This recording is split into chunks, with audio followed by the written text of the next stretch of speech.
Good morning, good afternoon, good evening. Welcome to our 88th installment of the Pucking Around podcast. 88, same number Eric Lindros wore. What a great number that is, isn't it, gentlemen? Great number indeed. I'd say get off of his dick, but Eric Lindros is a big E. That was the reason why I became a Philadelphia Flyers fan. Do not disrespect that man. He also had a big concussion too. The disrespect is not allowed here. And we got a great episode for you guys tonight. We're going to be going over two teams that are really streaking right now. The New Jersey Devils and the Utah Mammoth. Are they for real? Are they pretenders? Will this continue or will they eventually cool off? And we're going to have a little bit of an agenda-free segment. We're going to just bring up our own personal topics we want to share with you. Not going to know until we actually start talking about it. But let's get right into this. Starting with the man to my bottom right-hand corner from the Hard Brew Nation. You know him, you love him, Mr. Cam Sakarzik. Cam, how you doing today, brother? Tired. Very tired. Very long pause there. His brain was buffering. It was like a broken Very YouTube tired. video that just needed a second to go. It went, though. All right. It went. I'm all right. 3 weeks of hockey. Ready to talk more of it. A lot. There's just so much going on, dude. Like 32 teams. It's hard to keep up, but you do your best. So it's crazy, but a lot to love, a lot to look forward to, and a lot of games being front loaded. So Yeah. You are not wrong about that. Seems like we got a league where 31 of the 32 teams are still in it, where Calgary is dead, but everyone else still fighting. Anyway, speaking of not dead, the man to my right, the lean veteran, he's coming in strong in his prime still. You know him, you love him, Mr. Rick Seligman. How you doing tonight, brother? Name is over there, me. Me, just me. I'm me. AKA Slags. I'm doing okay. Could be better. Could be better. Could be worse. Could be worse. Could be better. Hey, it's a Monday. We got a brand new week ahead of us. We got a brand new night of Aren't I excited? I mean, it just seemed I'm so excited today. I don't know why. I'm trying to bring up the energy. I'm the antithesis. So that way. I'm the antithesis of that guy. I'm the antithesis of that guy. All right, let's enough stupidity. What the hell just happened? What are you two gentlemen doing? Listen, for those who are listening on Spotify, me and Rick just pretty much had a pointing match. Is all that really was. Do we just have a case of the Mondays going on? I'm pointing at Rick. Cam is very confused. Unfortunately, by the way, Eric will not be joining us tonight. He has some personal stuff he's dealing with, but he will be back next week. Christ, you would think one of the three of us should be happy. I mean, goddamn, at least one of them is at the top of the Atlantic. You're like middle. I'm suffering, but that's fine. But you're suffering, and we're in the middle of the pack, yet you're only a point behind us. That's how clusterfuck the East is right now. It's still suffering. Mind you, you've also played 2 more games, but that's besides the point. But yeah, my problem is very simply, I have to share the screen with 2 teams that are below me. Yeah. That's my problem. Hey, listen, you were very used to being at the bottom for quite a while, so you're probably not used to being at the top. It's been a while. I'm very used to being at the bottom. Just ask anybody else. I'm a top, not a bottom. Oh, God.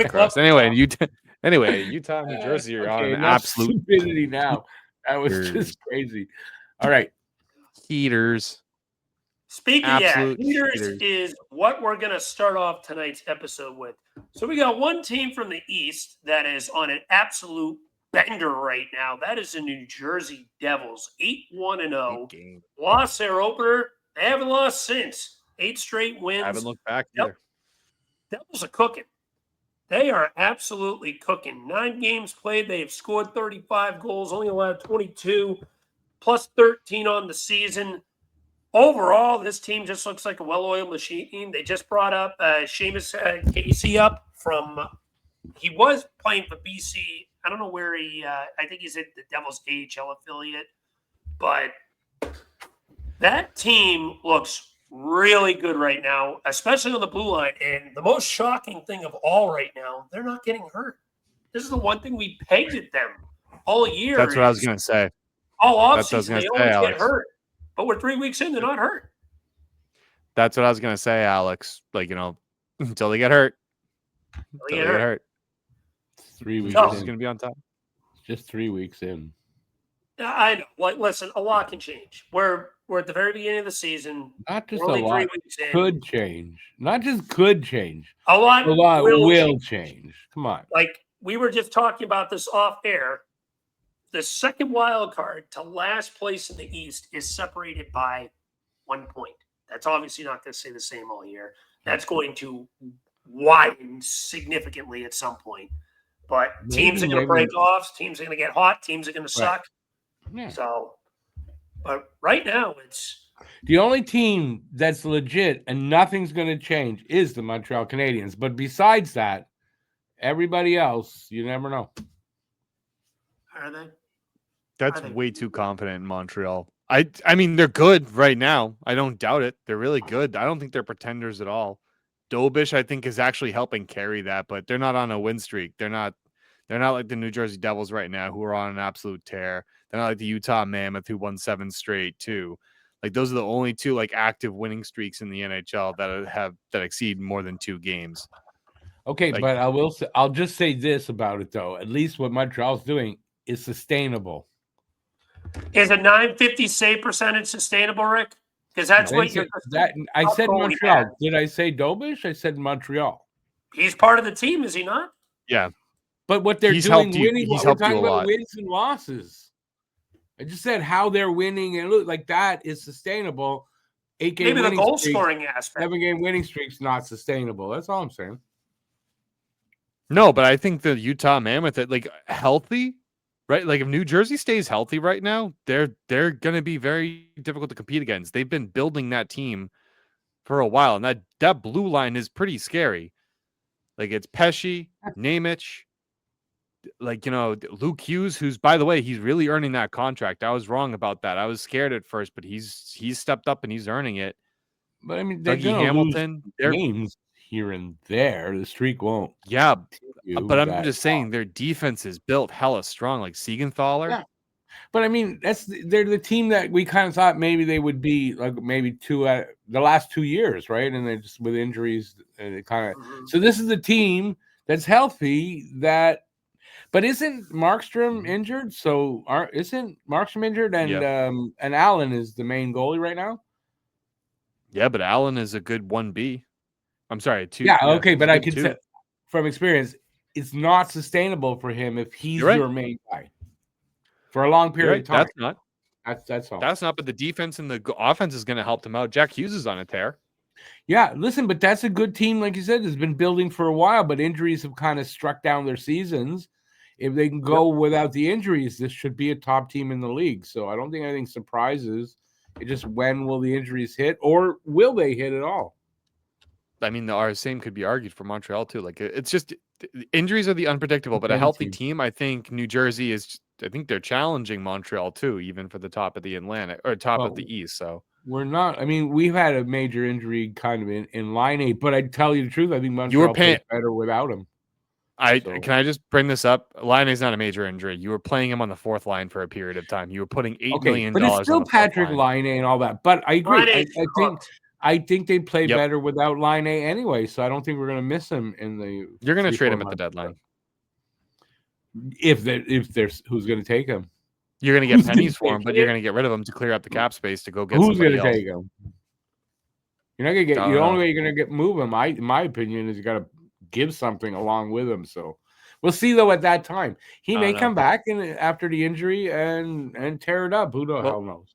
Rick is getting what he needs. His Habs chat in that has nothing.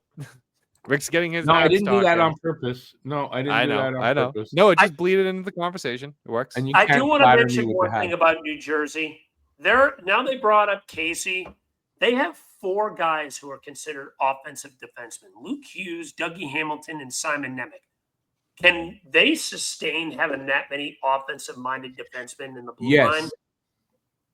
And I don't mean to talk about the Habs, but I got to go back. And you're looking at Matheson and Dobson, who nobody thought that would be a pairing. I had that in my video, that projection. No, you can't have 2 offensive guys together. You can't. And it works. So depending on the 2 players, it could work. So I don't know who the guys are you're talking about over there, but that could work. It could Well, be Simon system Nemec based is too.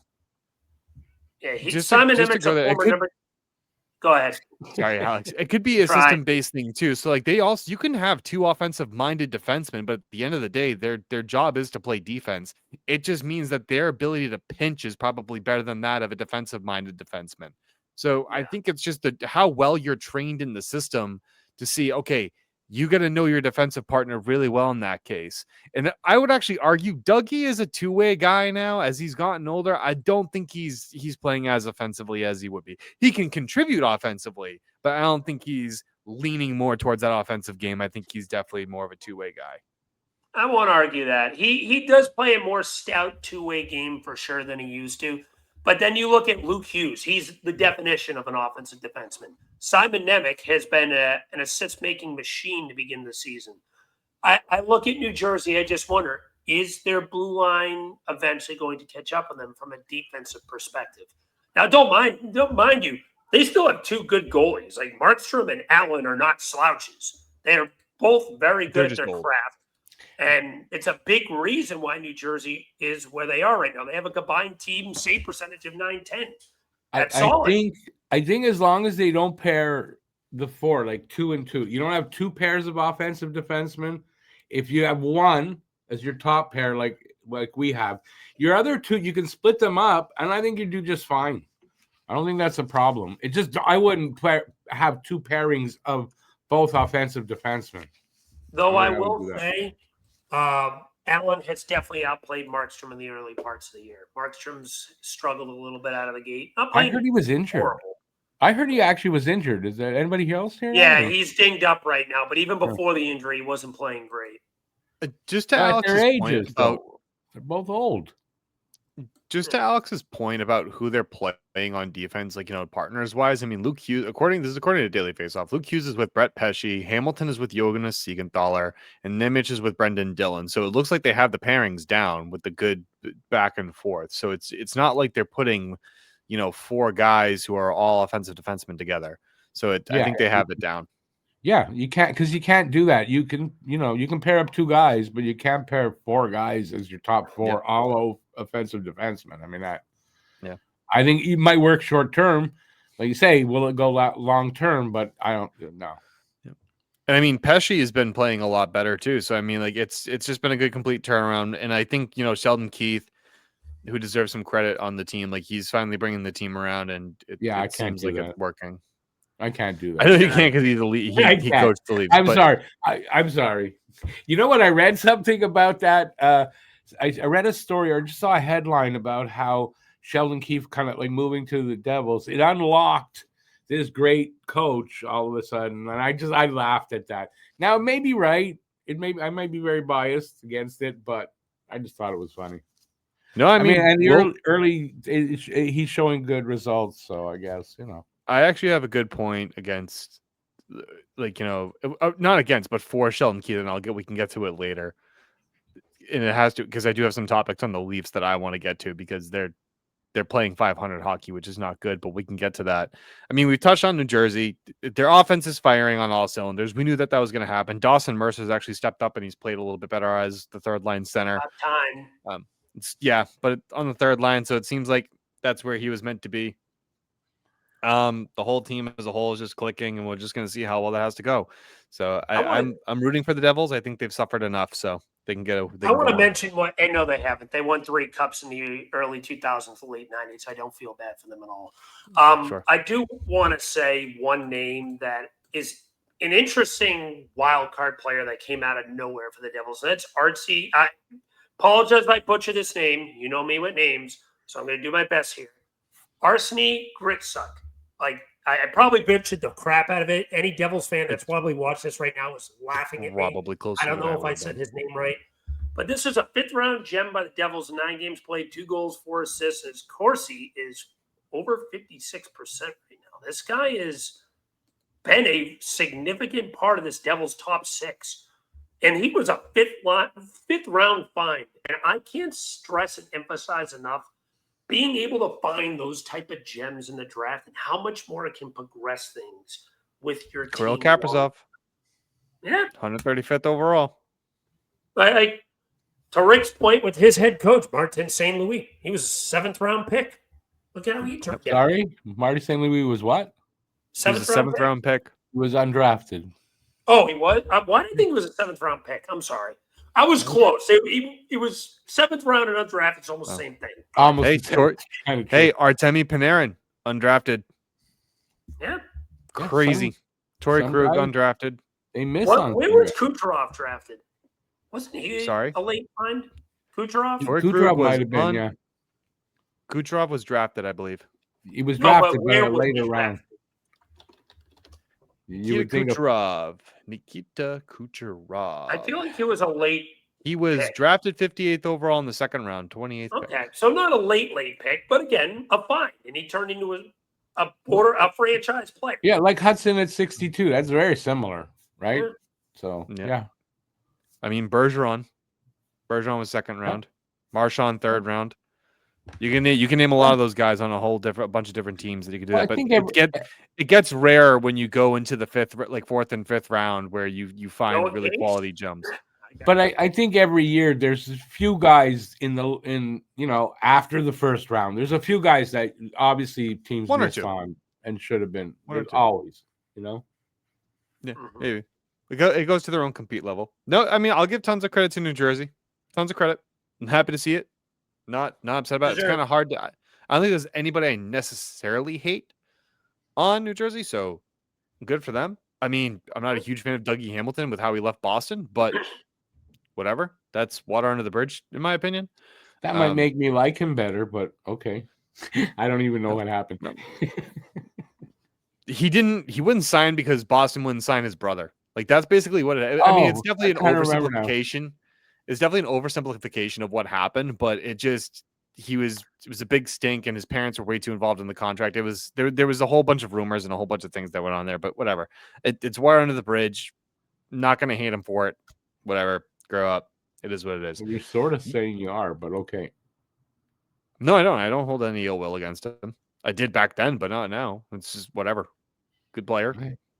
But if I had to pick one guy that I would really be perturbed by on that team, it'd probably be Dougie Hamilton, but that's about it. Yeah, okay. But yeah, you're over it, though. I think if there's one thing with the Devils that I point out as a worry long-term, it's Andre Palat. Like, the thing with Palat is they signed this guy for so much money, and he's just never been an impact and a fit there since day one. They're sticking him in the top 6. And he still really doesn't fit with the Devils. He's got 1 point so far. He's also getting old. Even before that, like in prior years. He's got miles. Yeah. He's got quite a few miles. That was like so I always looked at Andre Palat, and he was like the in case of emergency break glass signing that the Devils made when they lost out on the late, great Johnny Gaudreau sweepstakes. So when they didn't get him, Palat was their plan B signing when he went to Columbus. He is that's the thing. The Devils needed one more really good winger to fit into that top 6. They can get that and move Palat down to the 3rd line, maybe even move Palat in a deal to get a winger. Now, I think they got their top 6 set. They just need one more good left winger. That is the big one gaping hole I see in the Devils, for sure. But you know what? Jack Hughes has been on a tear, 12 points in 9 games. Jesper Bratt continues to look like shout out, Jesper Bratt is the best NHL player in the league Twitter account. But Jesper Bratt continues to look like. What the fuck did you say? I don't know. Shout out Jesper Bratt is the best player in the league Twitter account. I don't know if you've ever followed that. Mumbler. You ever see Willy Wonka and the Chocolate Factory? Like the one with Johnny Depp? Junior, I'm going to use an Adam Sandler quote. I've got a golden ticket. No. Have you guys ever seen the latest one with Johnny Depp? No, I haven't. No, you haven't. There's literally a scene where he just makes fun of Mike TV because all he does is mumble, but he's not mumbling. He's just saying things that Johnny Depp doesn't, or like Willy Wonka doesn't want to hear. And his biggest thing is like mumbler. I feel like that's Alex. Mumbler. Well, I was giving a low key mumbler that turned into a high key shout out to Jesper Bratt as the best player in the NHL Twitter account. I'm going to tag him in this afterwards. He's going to tag me. He's a famous Devils mumbler. Fan. He's funny. I like him. But every time you start talking, I'm just going to say mumbler. But anyway, the thing with the Devils is the one weakness I point out, they need one more good left winger. And Andre Palat ain't that. So if they can find one more good winger and the team can finally stay healthy for once, long term, Devils are going to win that division. But they have to stay healthy. Mumbler. You're a mumbler. Sorry, I can't help You're myself. a top. I'm cracking myself up. I'm sorry. Can't help it. You know, Rick's when you over there laugh, looking like he's trying not to laugh. Yeah, I know it's pretty bad. It's the Polish in me. Let me just have my moment, dude. Let me just have my one single moment. I'm trying to have some fun here. You want to move out west and talk about the other streaking team? Yeah, Utah. Love that team. Love that team. You mean the formerly known as Coyotes? Oh, that's some fans, and like that's fine. I'm actually with the fans that want to remain loyal to the Coyotes. Someone posted on Twitter or something like, "No matter what, you guys will always be the Coyotes to me." And Utah Mammoth blocked them. The Coyotes are so cursed. It took their team moving to another state to become good. I think they were just on their way there. It took them having good management, maybe. It took them getting a new owner. Yeah, ownership. That's actually what I meant. That's the word you're looking for. Yeah, that's what it took. Well, they have Cooley, they got Paterka, they have By the way, Gunther's awesome, dude. Cooley and Gunther are just two. Okay, but listen, every team has at least a few pieces. So then you get good ownership to come in and then actually do something to get more pieces, and that's what you kind of see there. So, yeah, but every team has some pieces. Nick Schmaltz to be tied with Jack Eichel, leading the league in goals or points. I'm going to say this right now. He's tied with Jack Eichel. Rick's not going to like this, but I'm going to say it anyway. In a 2022 redraft, Logan Cooley would be the number 1 overall pick. Hudson would probably be 2, but Logan Cooley would be the number 1 overall pick. Logan Cooley is incredible, man. This guy just does it all. He's in 1C. We tried trading up for him and failed miserably, and we ended up with some fraud that ended up going to Anaheim, but we won't mention his name. But the point being, Logan Cooley is just, he does it all. Great in the dot, fantastic goal scorer, elevates his teammates. He's always where he needs to be. He's coming off a 65-point season, his age 20 season. I think he's going to be a potential point-per-game guy this year. This guy is just flat-out real deal. He might sniff 80 points this year, maybe more. Yeah, I think he brings to the table. Cooley's definitely going to be an 80-point guy. I think at some point he might even break 100. It depends on his development. I think. I mean, he'll eventually, be yes, not this year, but eventually. I think he'll be one of those elite players. Like, you know what I mean? He's definitely an elite player. I don't know if he reaches the point of franchise, or he's definitely not going to reach the point of generational. At least how I defined it to you guys. But elite player for sure. Franchise maybe.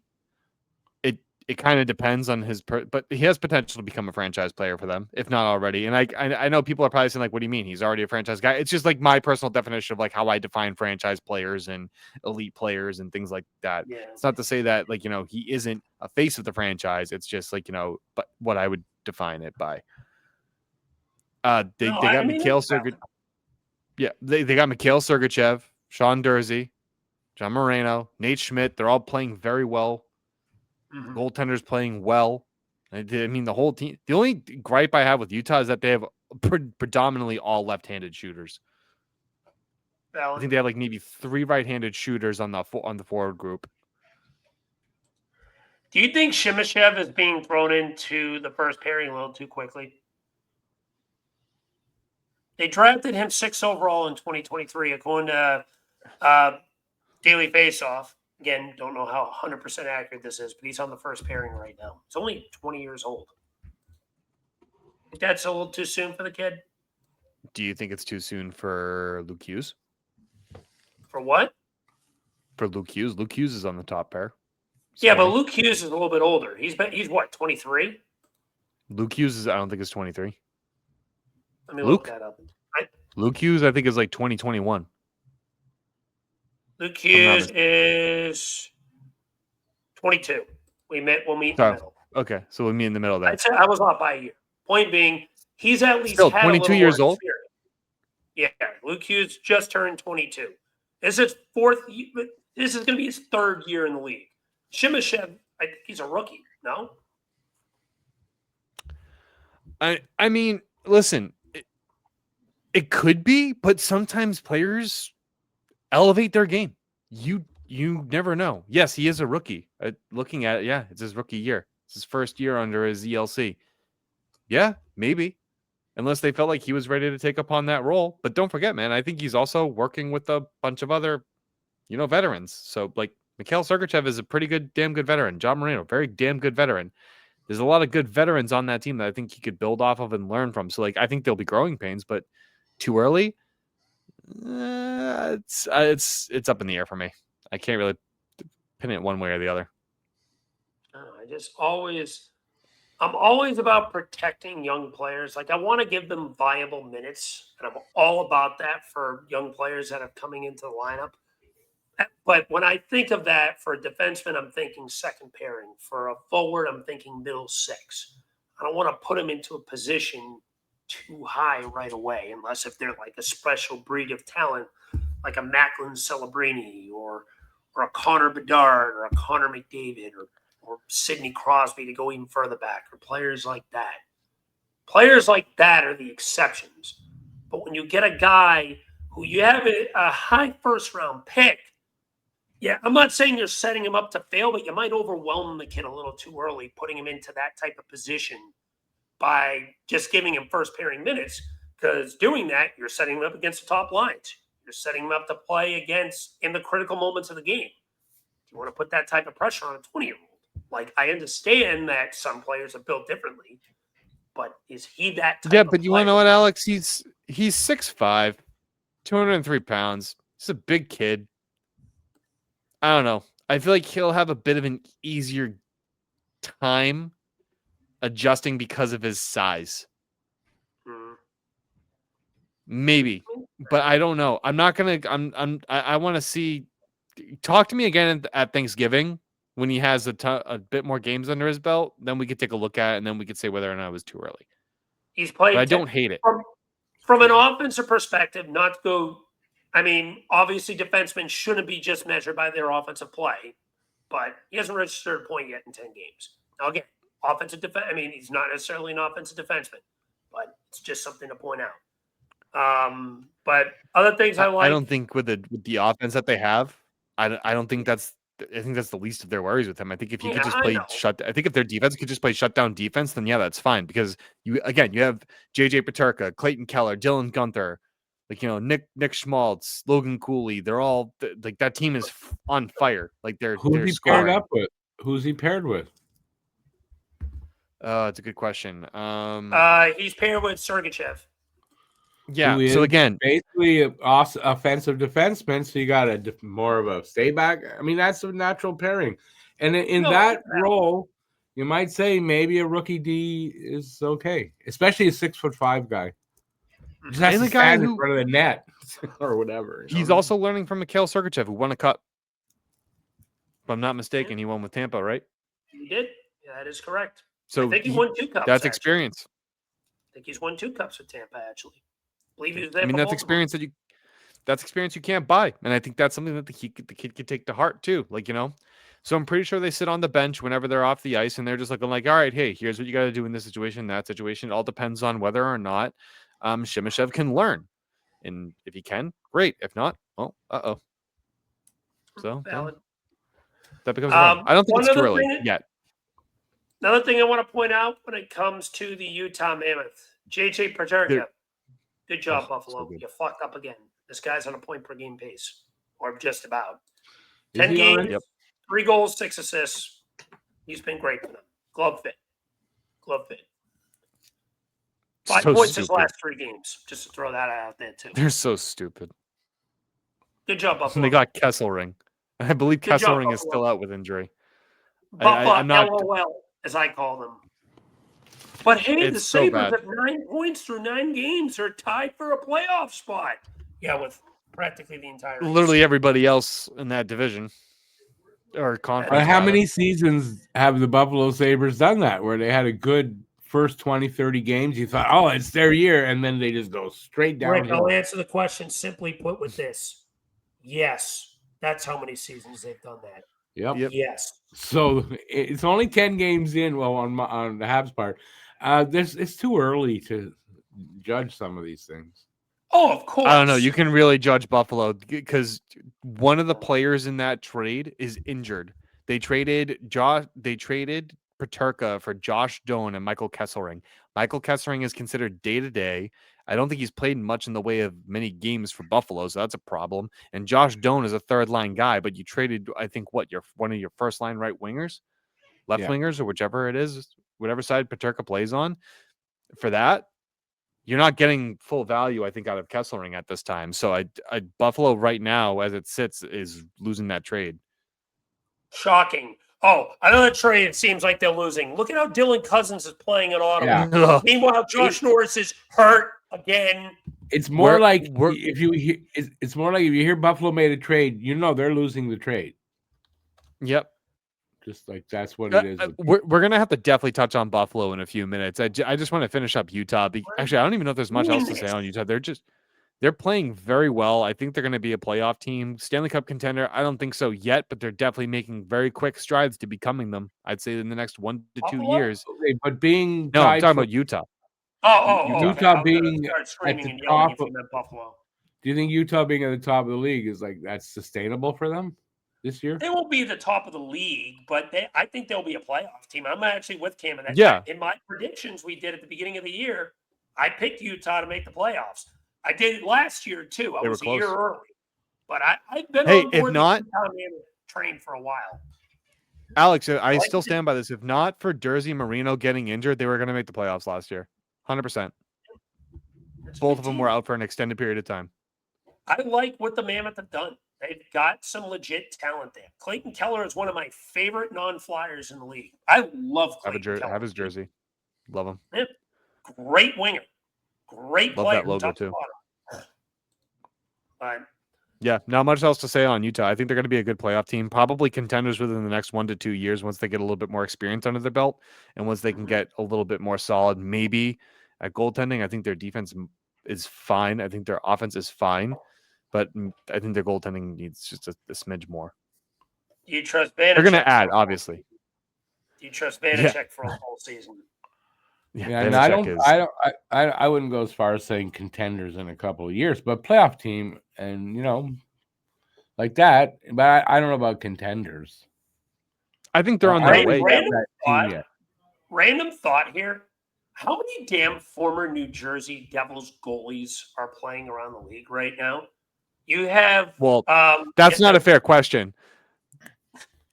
Because you got to remember they were just I mean, yeah, but if you think about it, they were just throwing shit at a wall and saw what stuck, dude. Like, you know what I mean? There was a period of time where just New Jersey was just going through goalies like crazy, just like they were literally throwing shit at a wall and see what stuck. That's like us with goalies. We have freaking Anthony Stolarz out in Toronto, Alex Lyon out in Buffalo. Like there's Philadelphia of having goalies suck here and then throw everywhere. It's kind of like New Jersey's the same.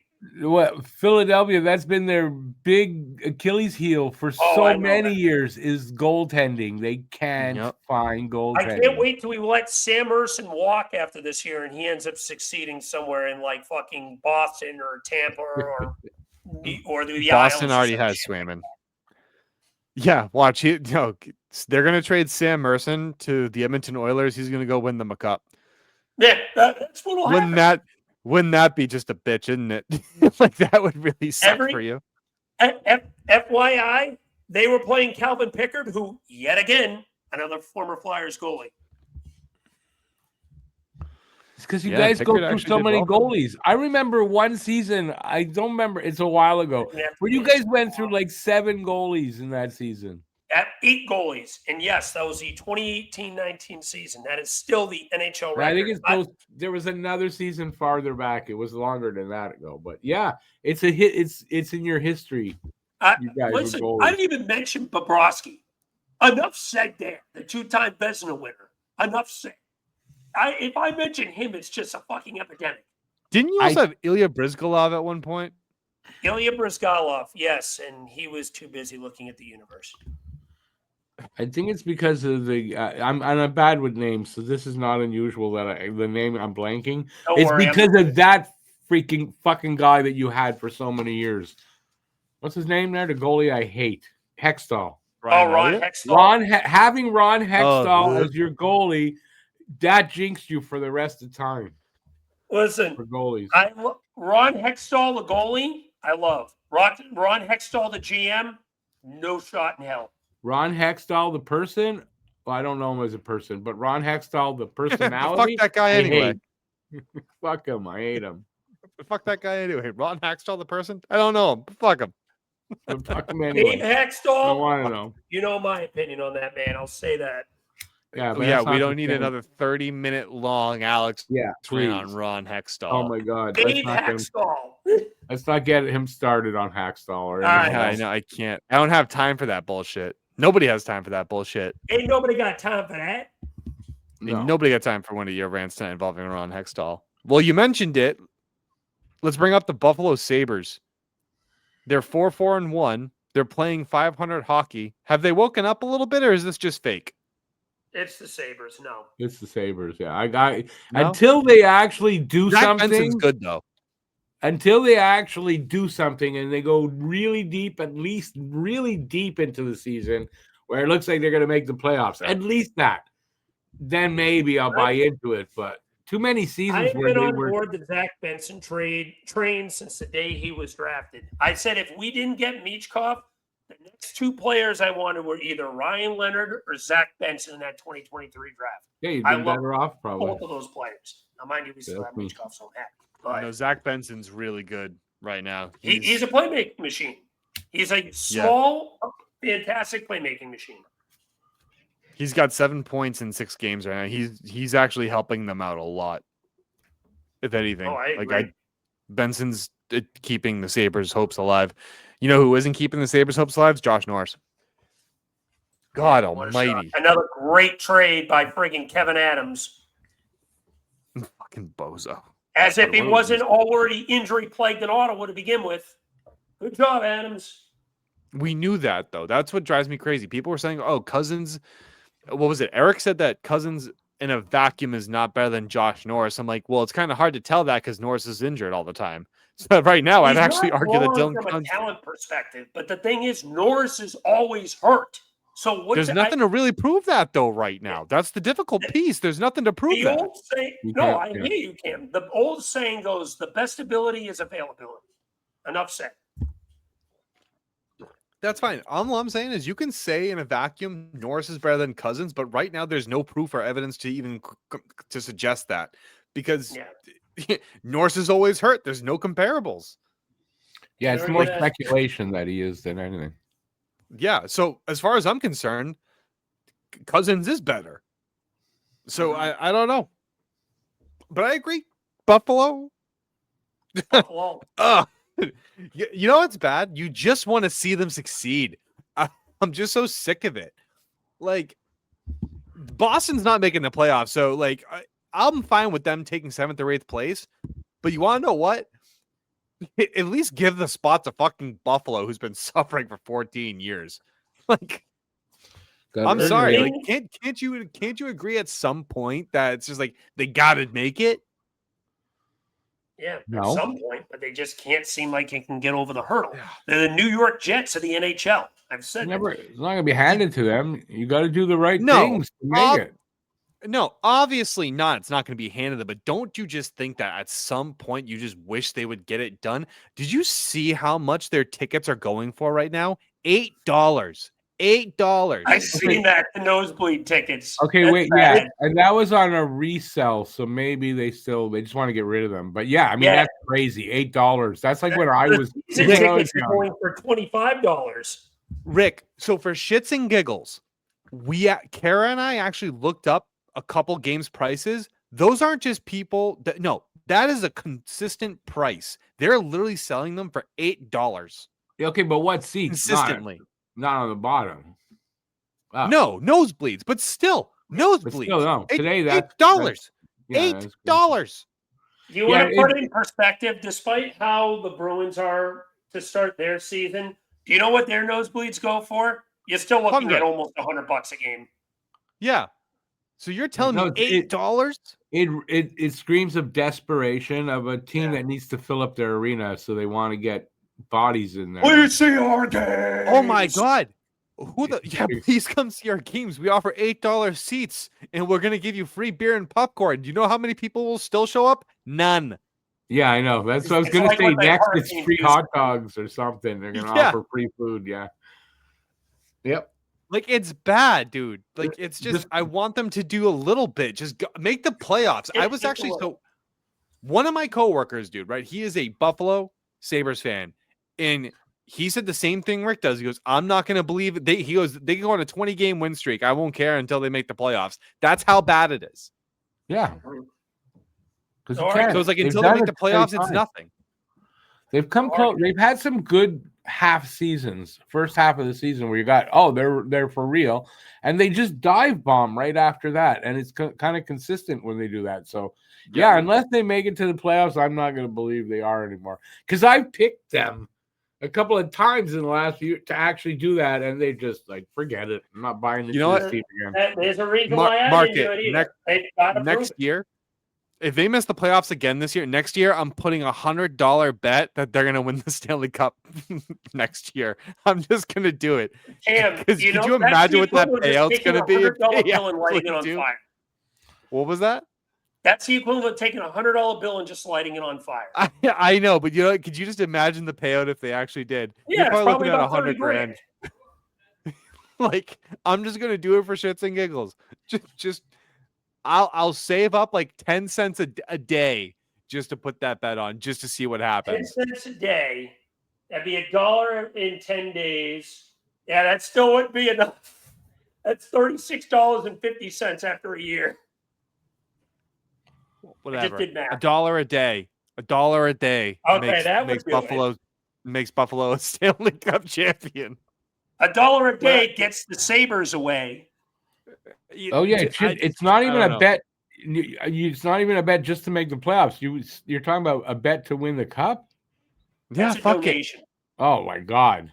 No, I think I agree with Alex. Just something. I don't know. Because imagine if it happened your money away. one time.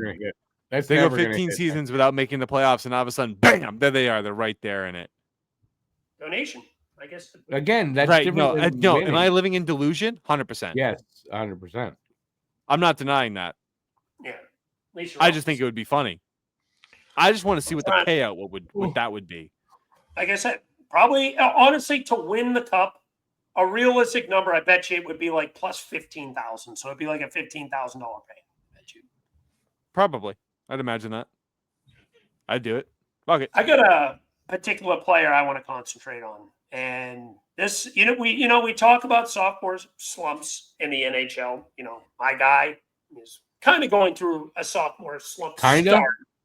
But there's another particular player I like to give a little bit of concentration to right now out in San Jose, and that is Macklin Celebrini. He has been a treat. Like, this is coming Wait, did you say a sophomore slump? That's what I thought he said. But I'm sorry. What I'm saying is, but my argument was like sophomore slumps are a thing in the NHL. This guy is the exact opposite of that. Okay. You had me concerned for a second. I think you missed that part. I'm sorry, but Michkov is off to a bad start. I personally don't think he'll end that way. I still think he'll get at least 70 points, but that's just me. We'll get into that later at a different time.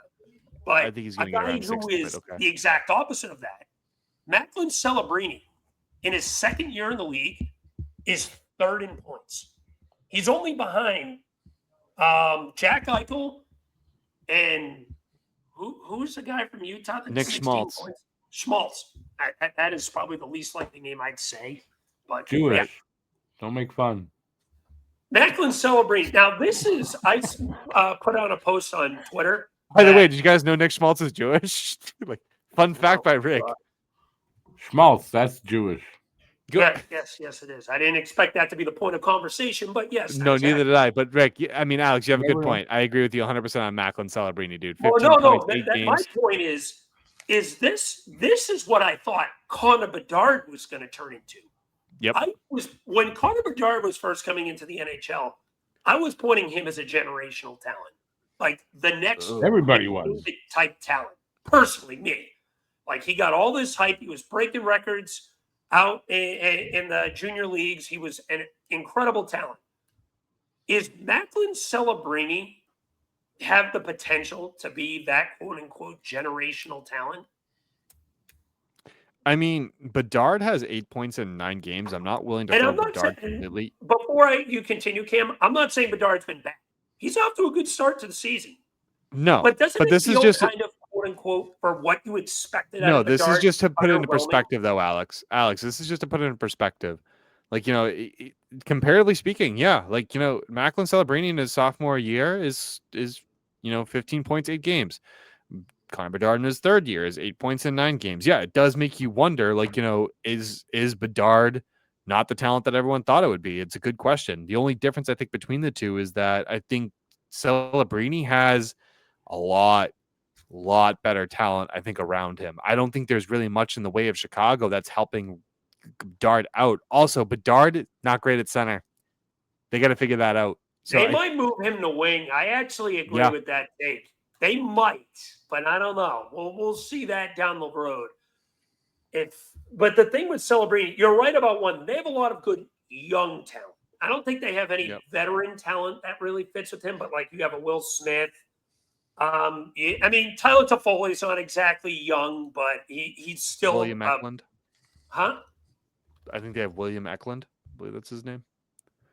They have A. Eklund, I believe. I just can't remember which No, one. I had a brain fart. Tyler But, Toffoli's no joke. Veteran player. yeah, I said that. But Michael Misa, he just got his first goal in the He's NHL. also good. William Eklund, yes, they do have a William Eklund, by the way. I did That's want to point that out. But Will Smith, who has moved over to the wing, like he was drafted the same year as Connor Bedard, so they do have their share of talent. But the issue is with the Sharks is they don't have any outside of maybe Toffoli. I feel like a lot of these guys aren't like veteran talent. Not like that's an issue. They're all going to grow in at the same time. But Celebrini is doing this without a lot of young players, and I find that impressive. I do. That's Like, not a usually negative you're trying to thing, get I would guys- say, because I wouldn't say it's a negative thing that they're doing this with young talent. Yes, does it help to have veteran presence, but in the sense of like how to grow their game. But I think a lot of the young talent, depending on how they establish their game, they can just be natural born competitors at the NHL level. Like, and it's looking like Macklin Celebrini is. I think Macklin Celebrini is going to make Team Canada. It's just a matter of where does he fall in that lineup. It's kind of he's making a very strong case, and it's going to be another year where Connor Bedard doesn't. Yeah. Honestly, I hope Porter Martone does. I think he's making a real good statement right now. Oh wait, I'm Martone is sorry. in I'm the thinking of the juniors team. Never mind. I was saying, Yeah, I'm thinking of the juniors team. Disregard my last statement because It's funny you mentioned that because they brought up something for the juniors Canada team on social media today, and this is why I just said what I said. But they had a line in McKenna, Celebrini, and Martone, and my brain just kind of went to that real quick. I mean, also just if you were looking at young guys that are really impressing, look at Matt Schaefer. That kid is special. He is a monster. He's playing first pairing minutes. Animal. He might get 70 points this year. Mind you, it's still very young. These guys might hit rookie walls, but he is currently on pace for 72 points this season if he keeps up that pace, which would beat Lane Hudson 66 from last year. How could he be on pace for that when Demidov's got 9 points and I figured it out? He's on pace for 73. Are you sure you did the math right? Played 10 games and Schaefer's only played 9. Yeah. You think that one game difference means that much difference? It's 1 point. Yeah, difference. when you're scaling it by math, yeah, it can. It's a 1 point difference. It's not even a difference. If he's 2 points behind and you do the math, that he's means 1 point he falls behind. farther Rick, but then you're dividing by games played. Rick, he's 1 point It's behind. a different ratio. Yeah. He was at 7 and Demidov was at 9. No, It's he's a at different 8. ratio. He's at 8 now? Yeah, he's at 8. In how many games? In 9 games. Pretty sure Schaefer's at 8, 9 games, and Demidov is at 9 and 10. It's the way the math works. It's complicated, but when you divide, it's based off of a ratio. So sometimes the higher you get and a little bit of the lower numbers, the ratio can change drastically. I'm sorry. You know what? Disregard my last statement. Schaefer is at 7 and 8 games. I thought it was 8 and 9. I needed to double check my math. But still, he's on pace for what did you say? 70? And Is it 8 Demidov games, is on though? pace for 72. 73. He's I only think you played said. 8. I did the math. I trust me. I know my math is right. He's on pace for Oh. 72.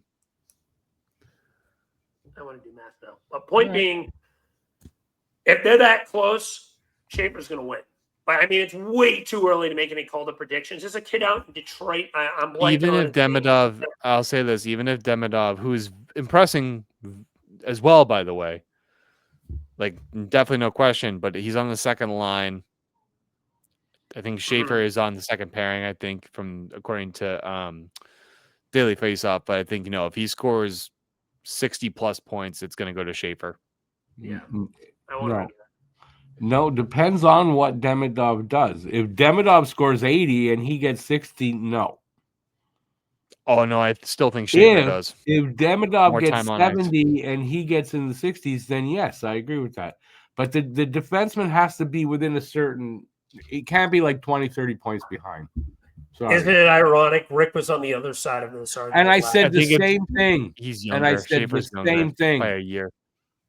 No, and I said the same thing, and you guys argued that point with me. And I said, if the defenseman has within 10 points of the forward, he'll win. And No, then Hudson that's was fair. the leader, so No, he I think won. Alex contested that. I didn't. And I I'm was like, saying the same thing now, so don't say that I'm not. I'm saying he's giving Demidov us would the have to dad be finger. like 15 to 20 points ahead of Schaefer, but if Yep. he is, he'll win the Calder. If Schaefer's within 10, 12 points of Demidov, I would agree. The defenseman probably wins that. So I think Schaefer's going to get it. Who's the kid in Detroit? Even if he's I'm biased, and I get I'm biased, but I mean, you don't watch my guy play all the time. I do. Schaefer's either going to tie Lane Hudson in points or he's going to get either 1 point above or 1 point low. But I believe it's going to be 66 plus or minus 1 or 2 points. It's a long season. We're going to see what he does Emmett Finney in the second half. But that kid's special. I love the way he plays. I love the story behind him. Too early to tell. No, I'm just saying he's special. As you guys were last season with Hudson. If you remember last season with Hudson, you guys were, it's too early. Now for him, it's not too early. Like, I don't get that. I think there's a difference between not changing what Schaefer and Hudson because Schaefer came into the league at 18. Hudson did not. Hudson came in at 2 years older. Massive difference. Somewhat. I mean, that's a good point. Alex, you were talking about Emmett Finney of Detroit. Yeah, he's making his case. Had a very good start to the year. 9 games played, 8 points. Anybody ever hear of this kid before? No, I never had. And apparently, he's a late round pick. Yep, he's come out of no. Now, mind you, this could be one of those types of kids that fades. But yeah, gotta give him talent. Props where it's due. But he came out of nowhere and a late round pick because I heard he was like a late round pick. I don't know what round, but he's not an early pick, and that's pretty impressive that he's starts off like that. Oh, for sure. Well, I 100% agree that. Yeah. Nope. I got no complaint. Can we just bring up real quick? And I know we're kind of jumping all over the place, but this is the part of the agenda-free time that we have. We talked about Buffalo, but another team in the East, actually 2 teams in the East. One's playing 500 hockey. The other one sucks. Let's talk about the one that plays 500 hockey because there's a lot of that in the East. The Toronto Maple Leafs, they are clearly missing Mitch Marner. But they could be the same team, though. They could be the 500 team, and they suck. So, well, Rick, to you, they are both, but that's not where I have that. I know. I'm debating that. But you're right. Yes, they are 100% struggling. Thing is, they're allowing a lot of goals. That's more the issue than anything. Nylander's been great. I mean, he's been great. Tavares looks like he's found the fountain. All the top 4 are doing their job. The issue with them right now is they can't keep the puck out of their own net.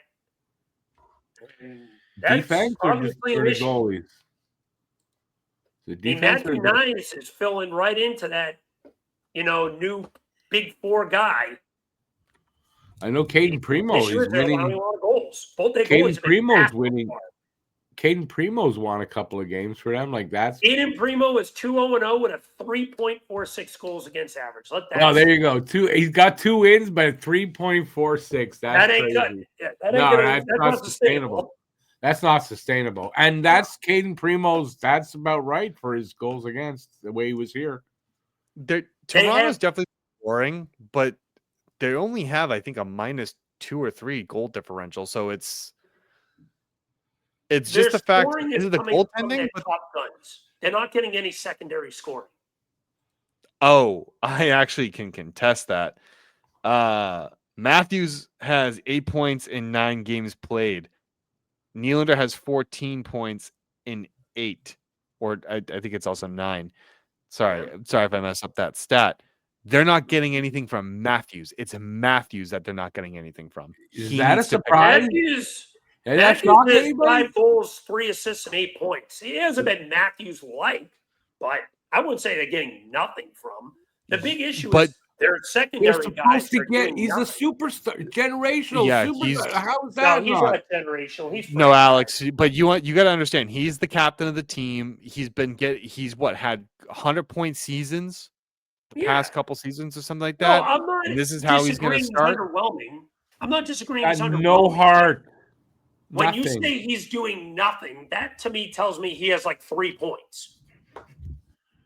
Most of those, so 4 of his points came in one game. I believe 4 of those, half of his points that he got came in one game.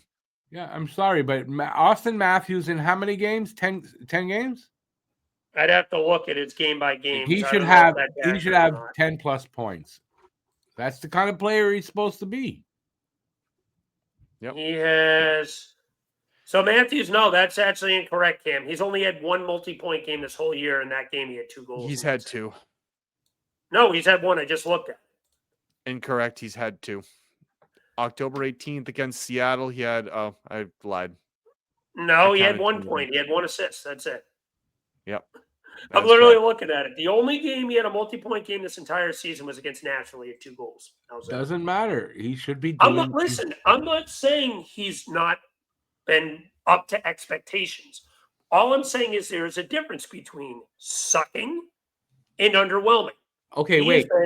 Underwhelming. How about this? How about this? No, wait, can I say this? The way Sportsnet and their fans hype this guy, he should be doing a lot fucking more than and that's where the underwhelming argument is. I agree with that. Here, wait, no, here, wait. Here's the stats. First game against Montreal, 1 goal, that's it. October 11th against Detroit, at Detroit, nothing, -1. Second game against Detroit, 1 assist, +1.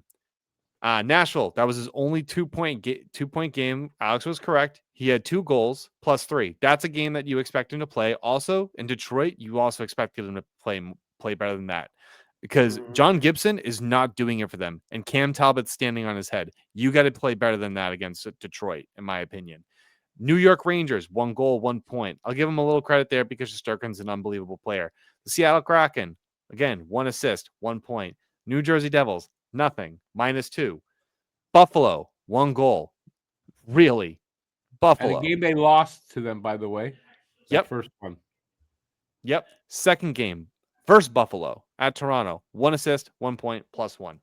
He's not doing enough against those. Half of those teams are non-playoff teams. I repeat. Arguably. Underwhelming, sucking.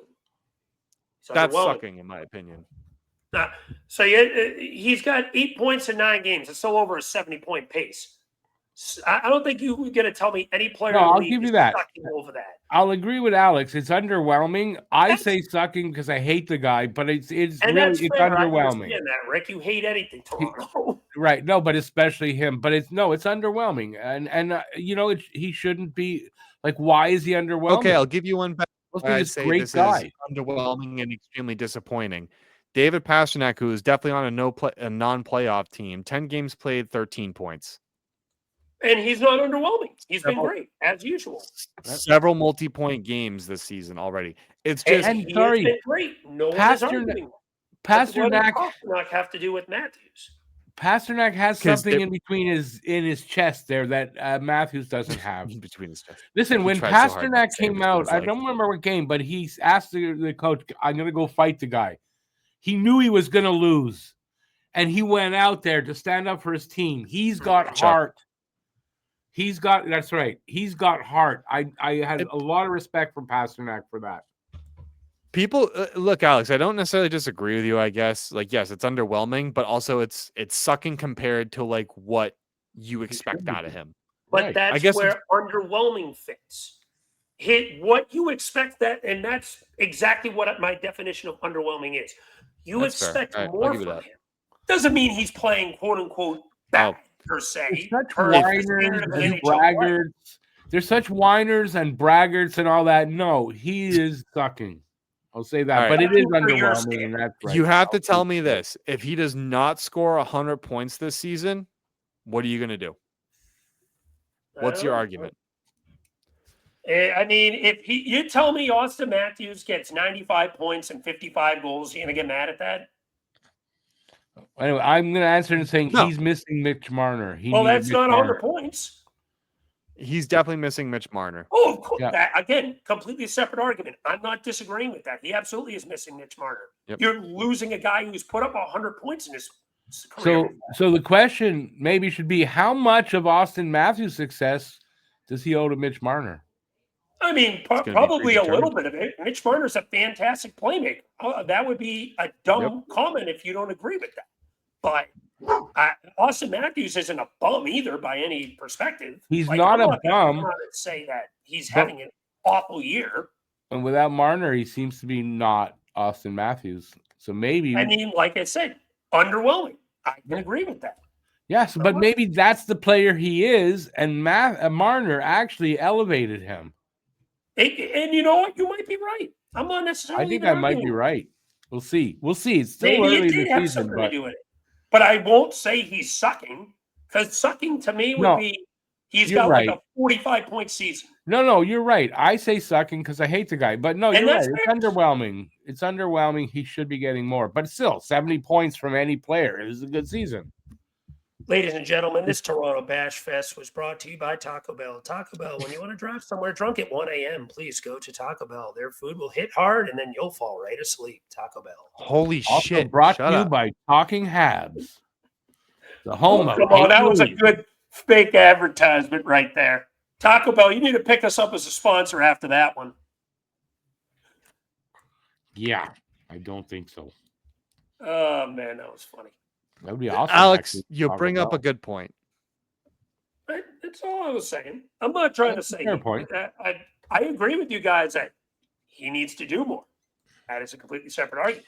But Here's the to other say team in he the has East. sucked, I can't agree with that. You want me to tell you a team Here's that the has sucked so far? You want me to tell you the definition of suck? The Calgary Flames. Yeah. Oh, that's I thought you were going to say the team I was thinking of. Now, that would have been perfect. the New York Rangers We are the next expect- team I'm thinking of too. But, That's where I was going. And Calgary just beat them last night. yeah, Didn't those two Listen. are having a suck off right now. The thing with the Rangers Oh, is they can't score at home. Oh, are they? We said this last week. Are That- they? What, Are they, what Alex? you said They're brings having too are they many. having a good- I don't care how dirty. No, they that's- are. They're having a good Exactly. suck-off, Alex? Is Yeah, that what's that's going too on? visual. No, that's too visual. I don't It like might the be visual. but it's I don't like accurate. it. No. They I good? don't like that. They're having a good I suck-off, don't huh? know, suck. Wow. Wow, what a phrase, buddy. Yeah. Woo-hoo. Very Woo-hoo. Getting First sloppy in here. thought out phrase. That was thought-provoking. But New No, York, listen, suck but we- off. In all seriousness, the Rangers can't score at home. They can't score At home. Yeah, that's a problem. It's bizarre. But let's At home, they address can't score Calgary at real home. quick. Let's address Calgary real quick because that's the team we all had. Well, I had that could potentially make a chance, but then Not me. reality settled in for me. And then let's be real. We kind of had them there.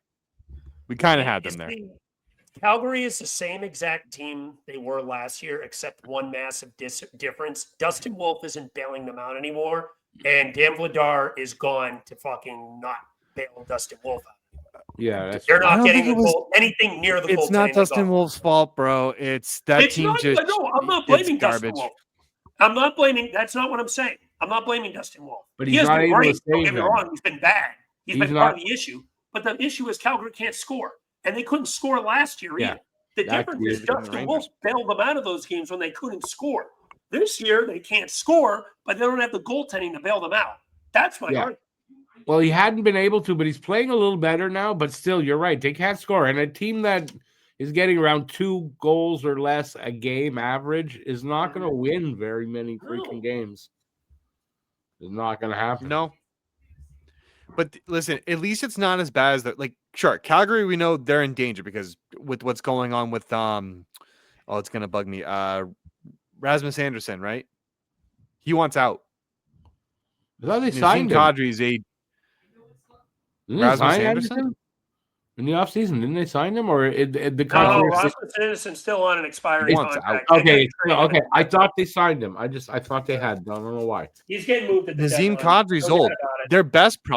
Their best prospects right now are Michael Coronado and Dustin Wolf. But their best players, I should say, that are coming up, that are up and coming.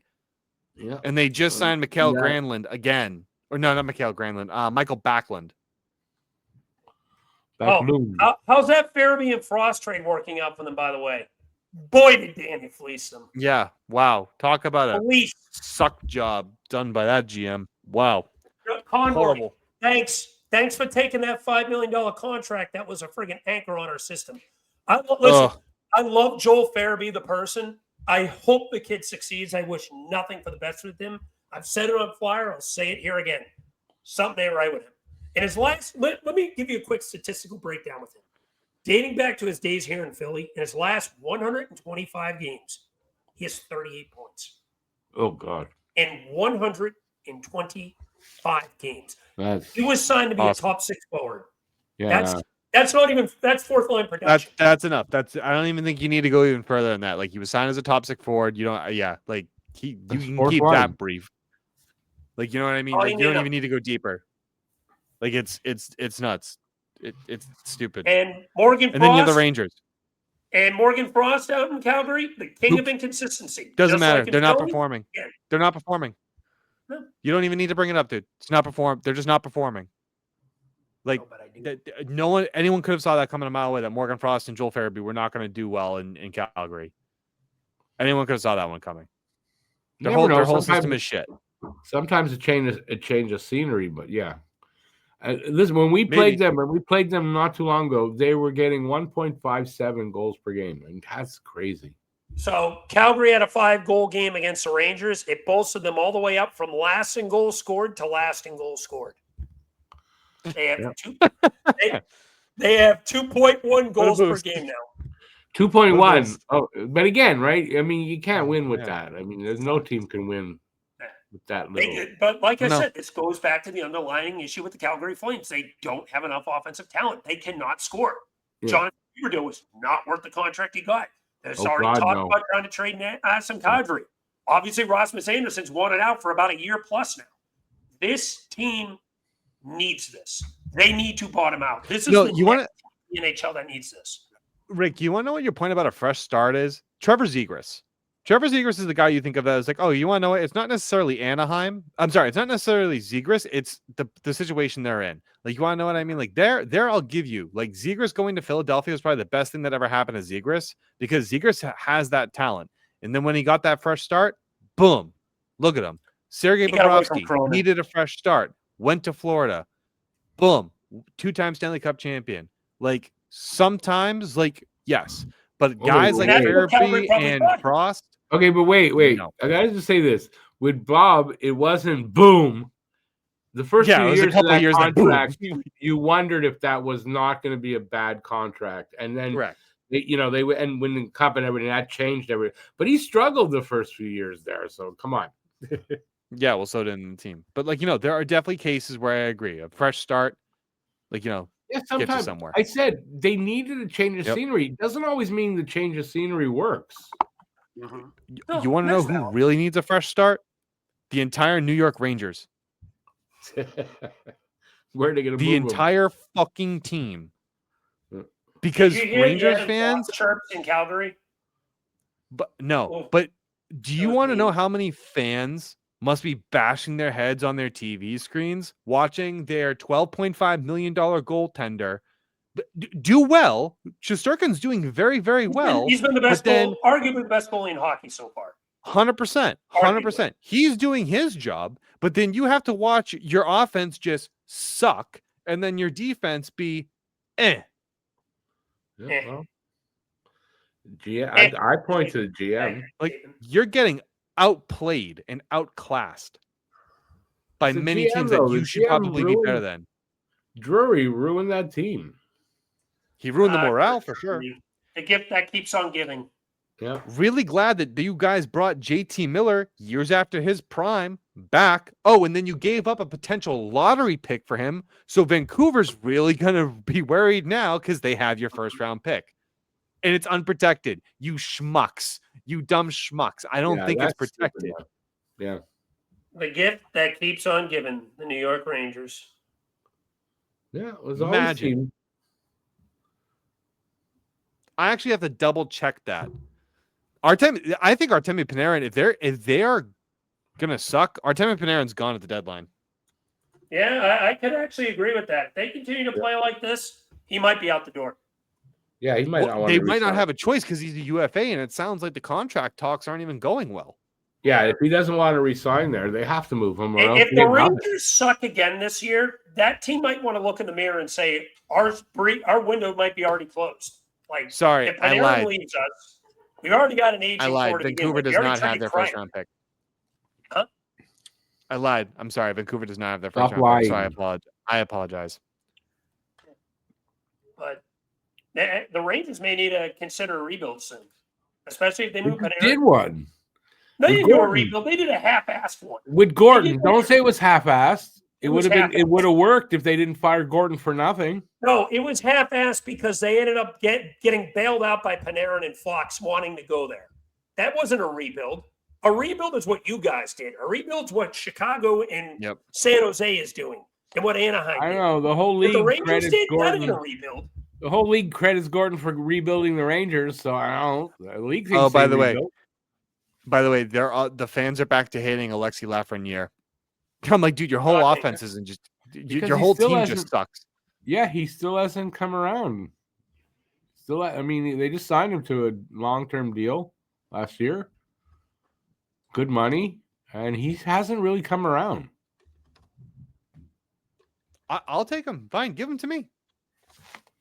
Well, that's a guy that maybe he needs a change of scenery. Bet you anything. I'll take him. Give him. They traded away Capo Caco, and he's doing great in Seattle. Yeah, I'd take Lafreniere. No question about it. Yep. 4th round pick incoming. You know, if me and Cam are actually in agreement on something, it's the right thing to do. The world's going to explode soon. That happens. Yeah, we got to be careful. God, I already hit a nuclear bomb. We're 10 minutes to midnight. Yeah. We got to be careful. No, dude. Yeah, I'm sorry. Like, the Rangers fans I think are just so quick to like point fingers and be like, it's your fault. I'm just like, and this week's flavor of the month is going to be Alexis Lafreniere. It's not. I don't think it's his fault. He's 24 years old. You guys just will trade away Capo Caco, and I don't even know how many points he scored. But the second you traded him away, oh man, dude, has he done things? I think for Seattle, he's at least showing that he can be a second line guy. Yeah. I agree. I don't think he hasn't played yet this year. Who, Kako? Yeah. Is he injured? Yeah, I think I heard something about that. Seattle enough, so I can't really say yes or no. Yeah, well, we played them a little beginning of the road trip, or the first road trip. I don't remember hearing his name in the game, to be honest. He's injured. He is injured. Anyway, we're playing them tomorrow. He hasn't played yet this year. You're right, Cam. Yeah, we're playing them tomorrow. So doesn't matter. He got traded last year and he started producing. Mm-hmm. You got rid of a guy at 24 years old. Gave up on him. And then, he goes and he starts producing. The only thing I'll credit him for, they got rid of Philip Keedle. God, that guy. He's glass. made of glass. Vancouver fans must be fucking bullshit. Their whole entire. Speaking of Vancouver, the whole entire team is injured. Be easier to tell you who isn't. You know what? We just right now. We just read the list, Cam. We just played them, and I didn't notice that. And then I saw today a comment like, "Whoa, you beat like a half of an AHL team." I didn't notice that in the game by the name. Yeah. No, listen to this. Listen. Philip Hedel, Nils Oglander. He got hurt from the Wilson hit. Eddie Bluger, Jonathan Lekromaki, and Derek Forbert are all out with injury. Yeah, that's quite a bit. That's a few. Yeah. Cheadle is who we talked about with the Wilson hit that we debated last week. Yeah. He's he got hurt fucking from glass, dude. Yeah, they're hurt. The one thing I think I'll give them credit for. But it's the one thing Vancouver needed a reset after last year. Last year's team, as we both know, was a complete disaster. So, yeah, they need to get. They also need to. I honestly think Vancouver might need to find a way out of Elias Pettersson. Yeah, I can agree. Which one? There's two there. Oh yeah, that's right. Elias. They got a defenseman at the same exact name. Stop it! Do they actually have two Elias Petterssons? They have two Elias Petterssons. Yes, Rick's accurate on that. God, they just two Elias Petterssons. So they're calling the defenseman Elias Nils Pettersson. That's his official name. And they have Marcus Pettersson. Is it Marcus Pettersson? Yes, so I got him from Pittsburgh, I believe. Right. So they're looking for two more Petterssons so they can actually put out a 5-man line. A 5-man Pettersson line. They can do it for overtime. So who you set it out for the overtime period, guys? Pettersson. Pettersson to Pettersson. Back to Pettersson. Yes. Up to Pettersson. That would piss so many announcers off. And I am so here for it. No, it's not fair. It's not fair to Pettersson. He has 8 points in 10 games. So like he's doing all right, but like $11 million. It's $11 million. Come on. I think it's just you hope that he wants more. It's the same thing as Matthews. It's the same thing for me as Matthews, right? I mean, there's a guy that should be producing like that and producing like Matthews is underwhelming. Yeah. Actually, you know what? To be fair, he has Jake DeBrusk and Brock Besser on his wings. The only one that I would give credit for largely is Besser. DeBrusk is a middle six guy, not a top six. Not a first line guy. It's just my opinion on him. He's just a streaky player. Nothing against DeBrusk. Yeah, I thought he's like I don't know. Isn't he an ex-Bruin? DeBrusk? No, I feel bad for him and what happened would cause him to leave Boston with his stalker. Like I absolutely feel bad that he left partly because of that. No, I just thought it's a player you like a lot because he's an ex-Bruin. No, I can just judge my own players fairly, unlike somebody. Oh shit! Shots fired. Here's a surprise for you, Alex. The Kraken. The Kraken? Yeah, talk they're about not them the Kraken right now. They've actually played well. I still think they have no direction, but at least for now, they're without Brandon Montour. And McCann, Well, Montour came back, and the reason why Montour was gone, he had more than enough reason to be away from the team. I don't know if you heard the whole story with him. God bless him and his family. His brother passed from ALS, so God bless Montour. Oh, I didn't know that's what happened. Yeah. So that is more than enough reason to be away from the team. Oh, well, without a doubt. But I know Jared McCann. I don't know if he's still injured, but a couple of days ago I saw that he's injured. Yeah, Montour's back though. That's a big loss if McCann is out.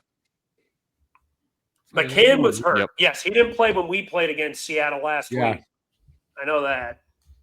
So that's a loss for them if he's out. Oh, for sure. For sure. Anyway, we got them tomorrow at 10:30 at night. Fucking game. I hate that. Hey, if it makes you feel better, Rick, 2 years ago when we were on your side of the Frozen Frenzy thing, we played Vegas and the start time was 11 p.m. Yeah, I've had one game. I've 7 years I'm doing it. One time I had an 11. Oh, God. That's even worse. Gross. It's like, yeah.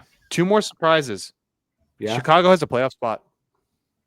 That won't last. Yeah, but it's like so early. That means nothing. I know, but that is a good sign that they are fighting hard. It won't last, but it's progression. No, I'm sorry. And if it Frank was Nazar If it was 30 games in, it's a good sign.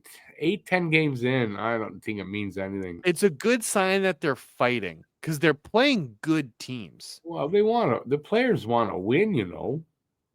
I know, but these are things to look at: their fight, their competitive level. Frank, like I said, Frank Nazar just took a big step. Bedard needs to take bigger steps.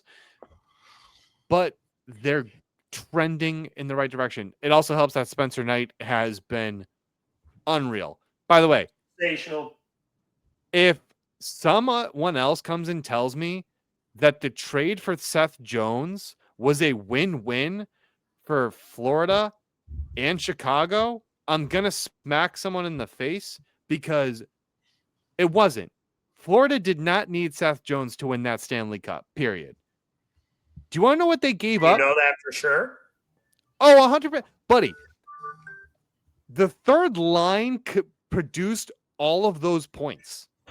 Marchand, Lusterinen, and Lundell got you to where they needed to be. They outscored their opponents masterfully. If not Seth Jones, they would have just went and got somebody else. I don't know, man. Think of it this way, I'll Alex. Think of it this way. $7 million they ate, and then they gave up Spencer Knight and a first-round pick.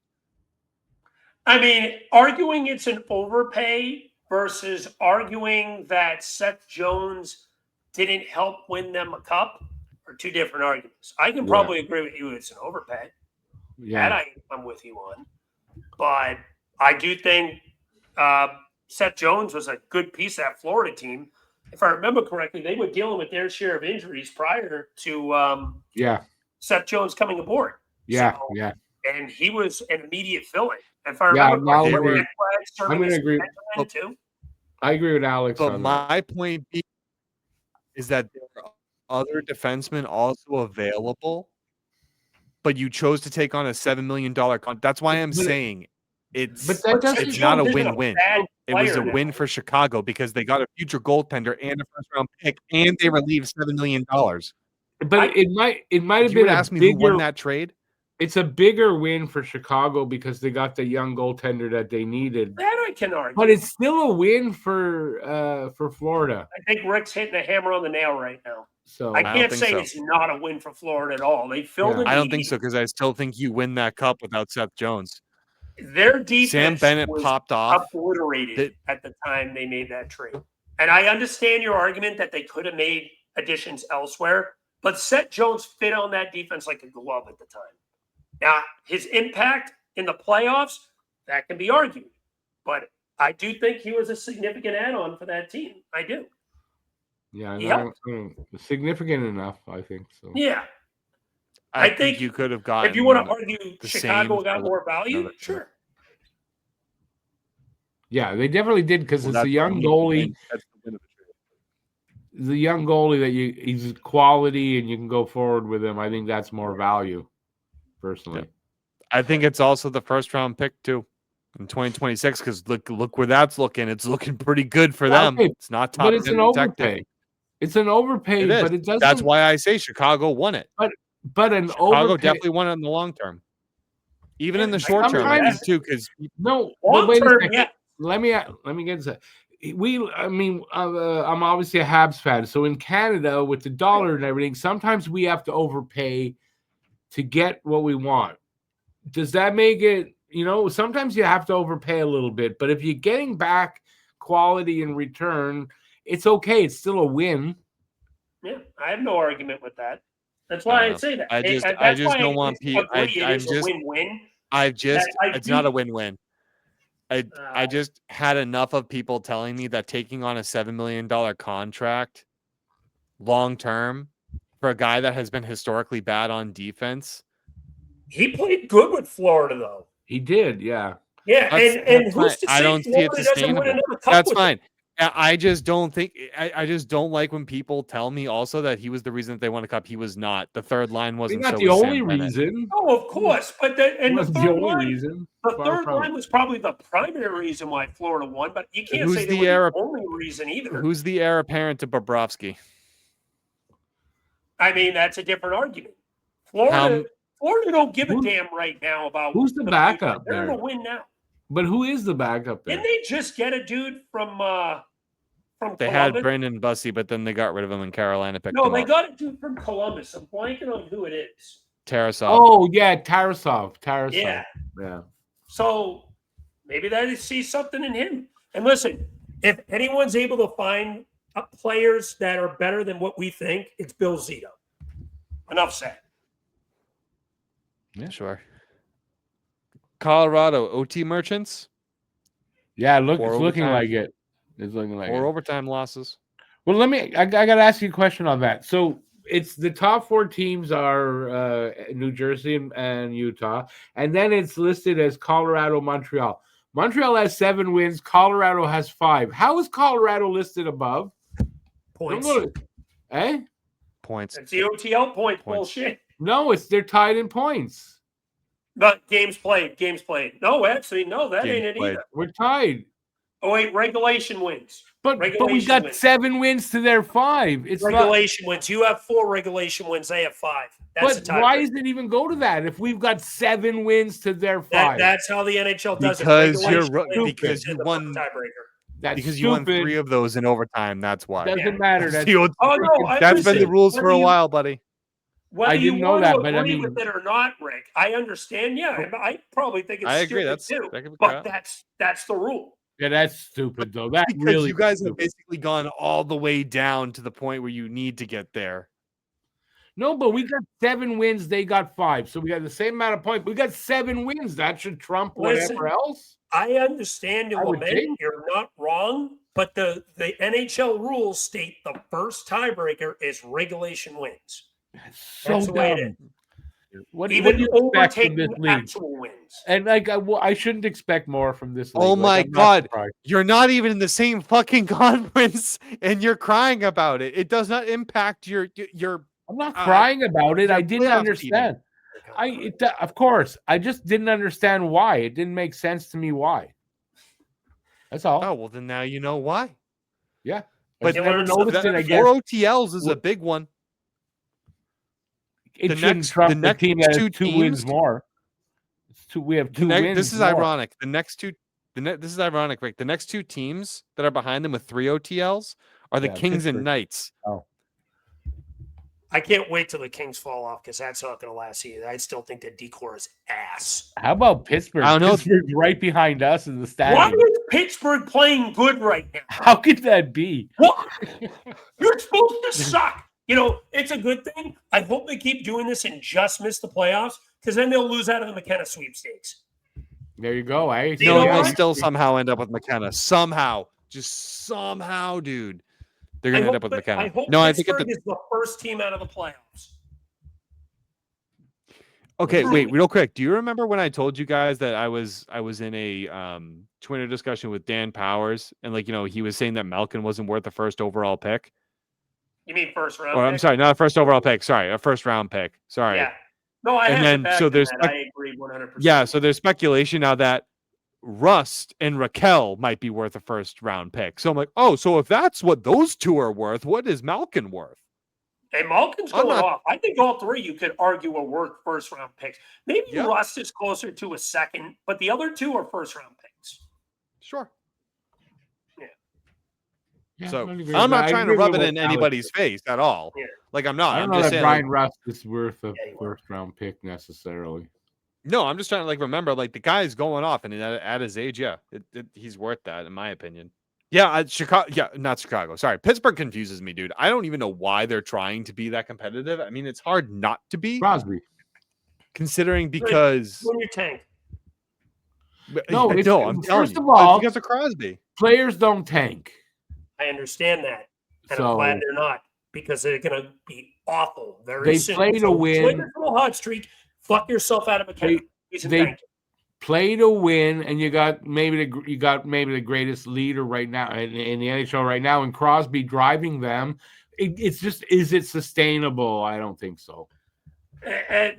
No, this is usually something we don't do in this show, but as we record this tonight, Pittsburgh's winning again against the Blues 4-3. That's surprising because I think every prediction that we've made earlier on has gone reverse, except for a few. Yeah, I mean, That's Pittsburgh being a crazy. big guilty party of that.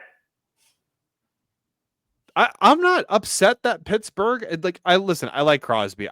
Earlier on in his career, admittedly, I didn't like him because I think he cried his way and got a lot of He did. calls his way because he was the star of the He did. league, and I don't like that. And then you look at Edmonton and Connor McDavid gets fouled very easily, and they just keep their hands down. Like it is pretty bad. Sometimes when you look at that, but. No, I think Crosby's a great humanitarian. I like him, now more as a player and an individual. So of course I would always want to see him succeed. But dude, He's a great leader. I think you're just gonna damage Pittsburgh's longevity that much further.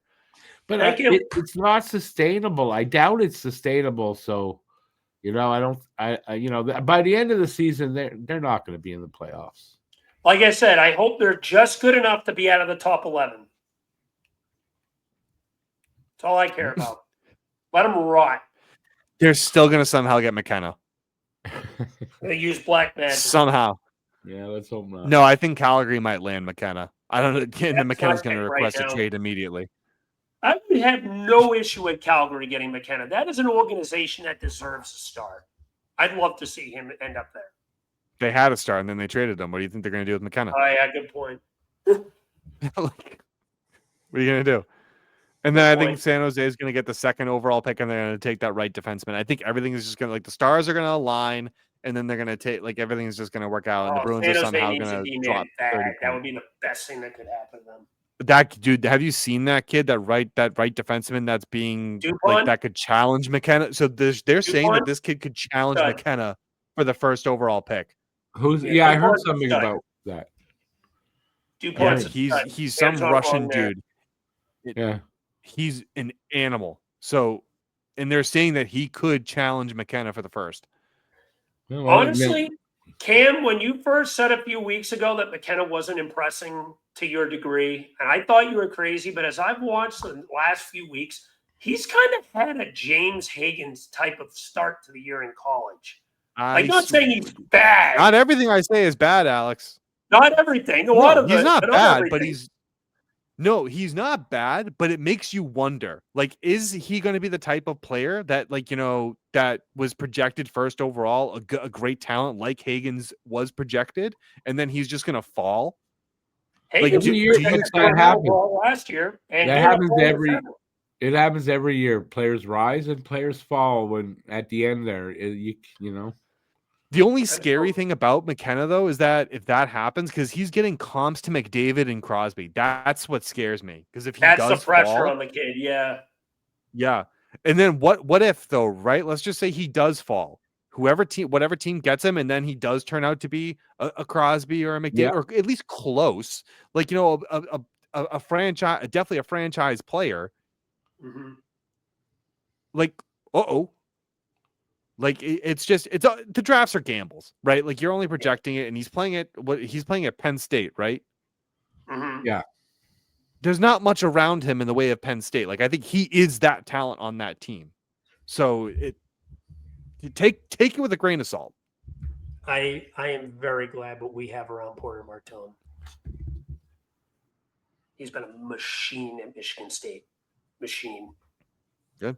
I can't wait to see Higgins, dude. Higgins is a point per game guy at BC. That's not easy. I'm very mad I didn't go to the BU Michigan State game when they were here. I should have, and I missed my opportunity because I wanted to see Martone live. But it is what it is. Yeah. But yeah, words are hard. There's really outside of that, through the 3 weeks, there hasn't been really other teams that have impressed me. I feel like they've kind of already been there and stayed there. It is early, Rick has said. I just, the team that definitely surprised me is Pittsburgh. I really hope they don't last. I hope no. Let me rephrase. I hope they last just long enough to get themselves out of the lottery. Let me rephrase that. And then I will say, I'll agree with Rick. Actually, I think Montreal surprised me a lot. I definitely had them being in the playoffs, but I did not have them as high as they are right now. But that could change too. But I think Florida being banged up, Toronto not playing to what they were supposed to play to, and Ottawa definitely not playing that well either. Like the Atlantic kind of being this nuclear place right now, and Detroit being where they are, it's great. It actually makes good for great hockey. It does. At no time did I say Montreal surprising me where they are, because I've actually predicted them to win the division. So I don't know where you got that from. They're not surprising me at all. I'm surprised because I didn't have them that high. You said like Rick. Just wanted to point that out. I never said I'm surprised at what Montreal. No, I meant that in the regard that, like you, had them at first. Sorry, I should have said that, like second or third. I didn't think you had them first, but I'm definitely surprised that they're at first. I'm sure you're surprised that they're in first place right now in the division. No, Oh, he's so full of shit. I'm not. Oh God, he's so full. You really had them first in the division. You said you had I'm them not second surprised by or it. third. There's a difference between if I thought they would be that high right now or not, and being surprised by the fact that I'm not surprised by it. I didn't think they'd be in first this early, like right now, but I'm not surprised by it. Fair. All I gotta say is just wait till Tanner Jeannot goes off for 30 goals and Boston's right back in it. Yeah, right. And I can hear my alarm going off to wake me Cam up out of Whitey that out fucking here fantasy. speaking. Yeah, Yeah, 30 goals for Jeannot. Yeah. No, I made a bet with the team.